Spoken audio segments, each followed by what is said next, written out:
Bonjour à tous. Je ne l'ai pas tué, ça ne peut pas être moi. Les derniers mots de Nicolas Zepeda face au jury ce matin de la cour d'assises du Rhône. Il est jugé en appel depuis le début de la semaine, accusé du meurtre de Narumi Kurosaki, son ex-petite amie dont le corps a disparu à Besançon en décembre 2016.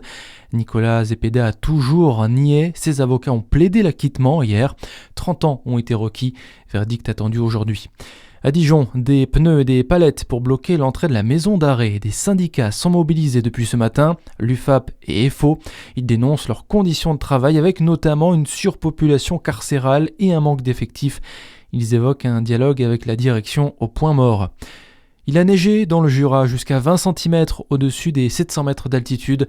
Dans le Haut-Doubs aussi, les paysages ont blanchi avec quelques sorties de route.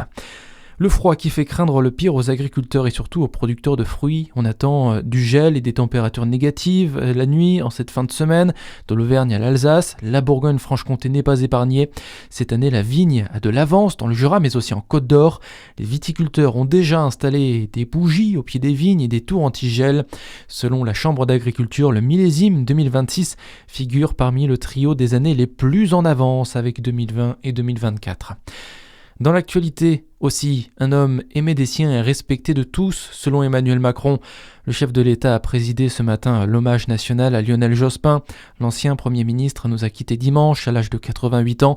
Le président a salué un humble militant cherchant dans la rigueur de l'histoire les moyens de l'accomplissement, menant des combats de justice, de liberté et servant notre République en tant que ministre. Écoutez. Il a contribué à faire entrer la France dans ce siècle qui s'ouvrait. Le gouvernement qu'il menait fit adopter la loi sur les 35 heures, mit en œuvre la couverture maladie universelle, institua la parité dans les élections, réduisit le chômage, soumit à référendum le quinquennat présidentiel. Il fut signataire de l'accord de Nouméa prenant ses responsabilités sur la Nouvelle-Calédonie. Ce fut aussi le premier gouvernement à reconnaître que l'amour entre personnes de même sexe devait, au nom de l'égalité, être source de droit. Ce fut le Pacs ouvert à tous. Première étape vers le mariage pour tous.